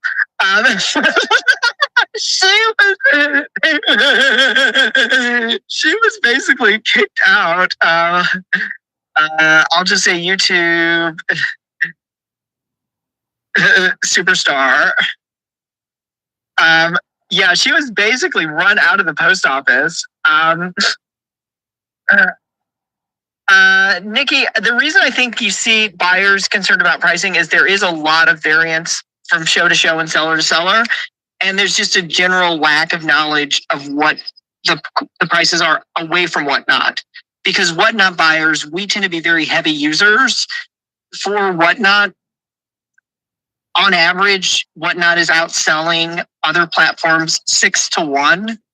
So if I'm going to buy one item for my eBaby, okay, I'm going to buy 6 items on Whatnot. And that's just on a constant everyday averaging. So Whatnot users tend to buy multiple items because we like that bundled shipping rate. We understand it. At least we feel it feels good. It feels really good. Why does everybody say Whatnot? Everybody online say Whatnot is going. I haven't seen everybody saying that. Have you been watching YouTube videos by a chick named not going to be able to remember her name, but she thinks she's really rad. And I think she's really sad, but she might be a little mad. And she makes a daily hate video about Whatnot. She used to make a daily hate video about one seller on Whatnot. And then when that seller left Whatnot, she opened it up to everybody on Whatnot. So far, I have not made her hate video list just yet. But I'm sure she could find a lot of things to hate on. And why can't I make sales? It's got to be me. Wait, are you asking that about you, or are you saying like other people put those videos out? I don't know what that question is. If you can't make sales, or if it is you, because it could be a combination effect. It could be a combination effect. And the one thing I'll say, I had somebody's mother come up to me at a thrift store and ask me for her daughter.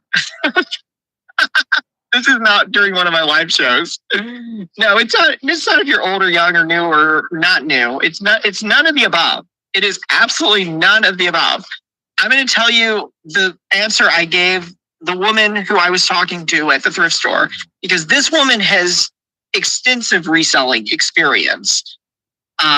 And she has sold on platforms other than Whatnot for decades. And she put her kids through college that way. And she recently saw me doing Whatnot at the thrift store. And so she told one of her daughters, I think you should try it. Her daughter's trying it. And then she came back to me with like 2, 3, or 4 questions. One of them, I forget the exact question, but basically what I said is, you need to look at your show category. Number one, you've got to be in the right category, and then make sure your format matches with that. So I used Oprah Winfrey as an example. Does anybody know Oprah Winfrey? Has everybody forgotten about Oprah? Is Oprah still Oprah, or is Oprah not Oprah? Like, let me know if you like Oprah Winfrey or not. You could put Y in or question marks. I don't care. She's canceled. Okay. Well, yeah. Cher, you just had to put that one. She is canceled, but she owns a network, so she could be uncanceled in a second. But for decades, Oprah was the queen of daytime talk shows. And what has happened though? She has a podcast. You're right. She does have a podcast. But I used Oprah Winfrey as an example. I was like, If you put Oprah Winfrey on a cooking show, nobody's going to watch that. That's just not her style. It's not the right fit. There are plenty of people who do cooking shows, okay? Plenty of people who do. There's like a food TV network, there's HGTV, there's all kinds of cooking shows. But if you put Oprah Winfrey and you have her do a cooking show, nobody's going to watch Oprah Winfrey cook. It's just not how she does her magic. But if you put Oprah Winfrey on a interview format, the audience just finds her. And it's that kind of a difference. So you've got to be in the right category. And then you've got to make sure that your format matches your natural style. And if you can kind of hit those points, you should be able to sell stuff on Whatnot, because Whatnot is so open access that it allows a lot of products to be sold. Like almost anything that can legally be offered to sell, Whatnot allows us to sell it. Once they flip the switch and call you a active seller, like if somebody wanted to buy a piece of this bubble wrap, I would be allowed to sell that on Whatnot.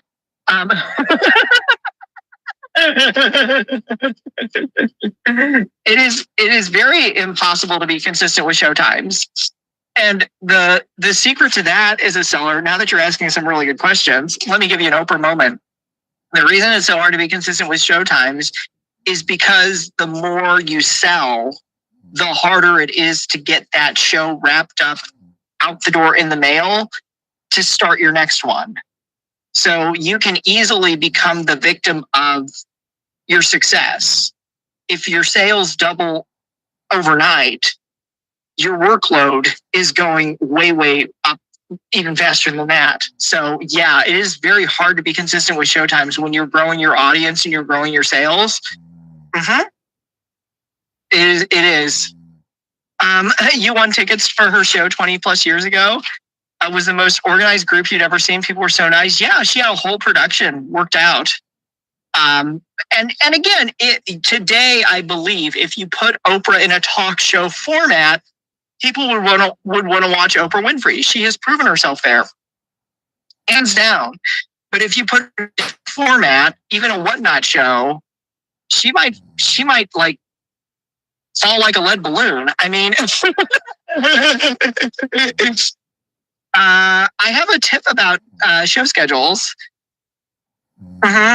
Yeah. If you put more out there, it makes you seem more committed or more serious.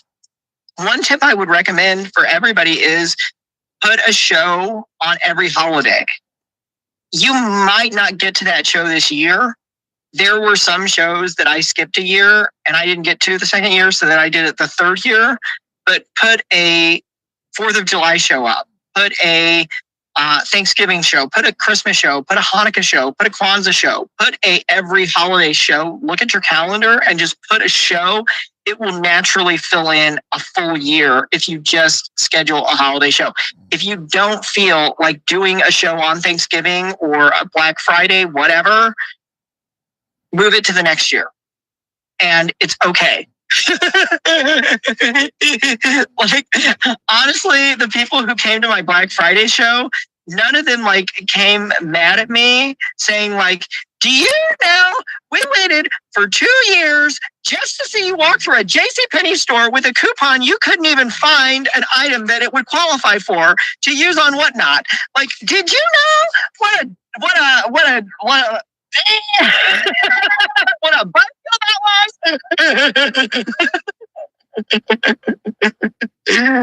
Yeah, we can talk about the difference between priority and flat.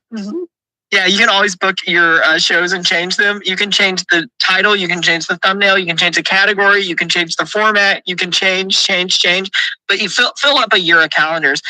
We did have a serious question come in. It says, what's the difference between shipping priority and shipping flat rate? So priority mail, if you watch my YouTube video, best rate of $9.21 is available for you either for 1 to 5 pounds. And that can ship inside of any of these boxes that you get from the post office here. It's a priority mail.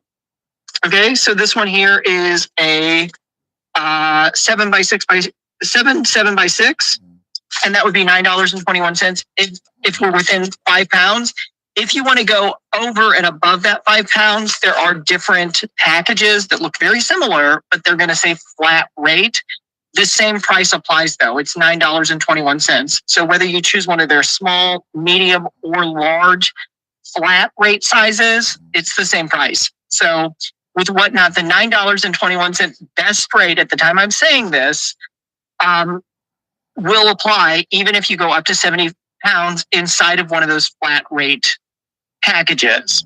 If you go outside a flat rate package to a shipping box, you need to stay within that 5 pound range. Anything above that, it'll get charged at whatever weight the package is. So yeah, and the Naked Maple, we were talking about your YouTube video appearance. Yeah, you want to look at your shipping profiles too to make sure that you have the accurate weight ranges for your products. But yeah, the I'm so dramatic. The Naked Maple made me fall off my rocker. I bought this from the Eclectic Owls, and the Naked Maple made me fall off my rocker.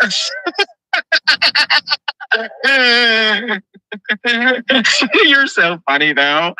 I'm telling you, for those of you who want to see how to actually do live thrifting and manage your chat as you go, watch the Naked Maple. She is a pro at it.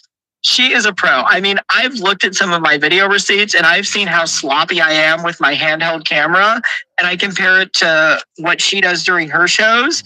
And I'm like, how in this world this woman floats through the store and she's juggling items with one hand? And I'm like, how are you doing this? It's magic. It's magic. The Owls and Mayfall really are very good examples. Yes, you are 100% true, Baker Chick. The 921 is a special Whatnot rate. And it's probably not meant to last forever. I don't know why my thing is funky now.